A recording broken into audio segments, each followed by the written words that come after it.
अस्सलाम वालेकुम, कैसे हैं आप सब। Welcome to my YouTube channel. मुझे बहुत ज़्यादा क्वेरीज आ रही हैं कि लोगों को अपॉइंटमेंट्स नहीं मिल रही हैं और ये कि कब तक उनको अपॉइंटमेंट्स मिल जाएंगी और फिर ये भी कि उन्हें कितना और वेट करना पड़ेगा। इसके अलावा इथियोपिया ट्रिप के ऊपर भी कुछ क्वेश्चन हैं। इस वीडियो में मैं कोशिश करूंगा कि मैं कुछ सवालों के जवाब दे सकूं, लेकिन इससे पहले अगर आपने अभी तक चैनल सब्सक्राइब नहीं किया तो सब्सक्राइब कर दें and let's get into the video. सबसे पहले एक सिस्टर ने क्वेश्चन किया था कि इंटरव्यू की लैंग्वेज क्या होगी। उसमें ये है कि जब आपने अपॉइंटमेंट के लिए ईमेल करनी है तो यू हैव टू स्पेसिफाई कि आपने किस लैंग्वेज में इंटरव्यू देना है। This is for all residence permits other than students. तो अगर आपको इंग्लिश नहीं आती तो आप उर्दू लैंग्वेज स्पेसिफाई कर सकते हैं। इन दैट केस वो वहां आपके लिए एक ट्रांसलेटर का अरेंज कर देंगे। जी, तो नेक्स्ट क्वेश्चन ये है कि क्या दुबई में स्वीडिश एम्बेसी से अपॉइंटमेंट ले सकते हैं जाकर। इसका जवाब ये है कि only those who have residence permit for Dubai, सिर्फ वो लोग ही वहां जा सकते हैं फॉर इंटरव्यू, अदरवाइज आप वहां नहीं जा सकते। इसके अलावा एक ये क्वेश्चन बहुत ज्यादा आ रहा है कि अपॉइंटमेंट के लिए ईमेल की है लेकिन उनका जवाब नहीं आ रहा।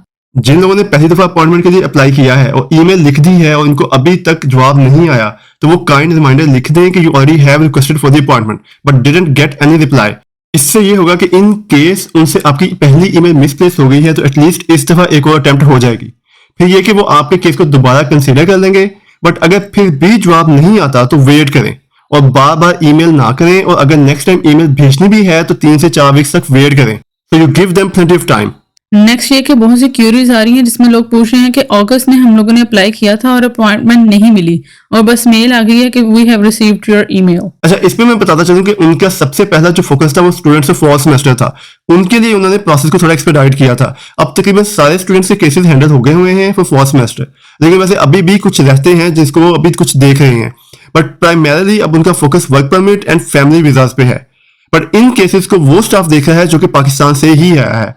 अब तक जो न्यूज आई है उसके मुताबिक जिन लोगों ने जुलाई में अप्लाई किया था वो उनके केसेस को देख रहे हैं और उनमें से भी उन केसेस को जो कि पहले शुरू में आए हैं। अच्छा, कुछ लोगों ने जुलाई से भी पहले का अप्लाई किया हुआ है, उनको अभी तक अपॉइंटमेंट की ईमेल नहीं आई है। तो आप यूं करें कि आप 3 से 4 वीक के बाद रिमाइंडर भेज दिया करें, होप कि आपके केस को दोबारा ओपन कर देंगे। जी, तो एक और क्वेश्चन बहुत ज्यादा पूछा जा रहा है कि एम्बेसी अपॉइंटमेंट के लिए रिस्पॉन्ड नहीं कर रही, कोई और तरीका है उनसे कांटेक्ट करने का। अच्छा, इसमें यह है कि आप बस उन्हें ईमेल कर सकते हैं, फोन पे भी ट्राई कर सकते हैं, फोन भी वो सुन लेते हैं sometimes but not every time. But usually उनका जवाब भी यही होता है कि हमारे पास स्टाफ कम है, लेकिन आप अपनी ईमेल डेली चेक करते रहें। और नेक्स्ट ये कि जिन लोगों को अपॉइंटमेंट मिली है कितनी देर बाद मिली है। असल में फैमिली वीजा के लिए जिन लोगों ने जुलाई में अप्लाई किया था उनको अपॉइंटमेंट्स मिल रही हैं। September and October reserve for family visa, तो उम्मीद रखें कि आपको अपॉइंटमेंट की ईमेल आ जाएगी। इसके अलावा एक और क्वेश्चन है कि एनवायरनमेंट कैसी है वहां की। अच्छा, अगर मैं आपके क्वेश्चन को ठीक से समझा हूं तो आप ओवरऑल अदीस अबाबा के बारे में पूछ रहे हैं। इन दैट केस लोग वहां जा रहे हैं और स्मूथली प्रोसेस से गुजर के वापस भी आ रहे हैं, लेकिन मैंने अपनी एक पिछली वीडियो में बताया था कि जो मसले बाकी इथियोपिया में है अदीस अबाबा में उस तरह से नहीं है। लेकिन आप फिर भी कॉन्शियस रहें, कोशिश करें किसी के साथ आर्गुमेंट में ना उलझें, आपके पास जो चीजें हैं उनकी हिफाजत करें। बैग को हमेशा फ्रंट से पहने और दोनों शोल्डर पे, यानी बैग हमेशा आपके फ्रंट पे होना चाहिए। शाम को होटल से बाहर ना निकलें। खाने के लिए एप्स अवेलेबल हैं, आप उनसे ऑर्डर कर सकते हैं।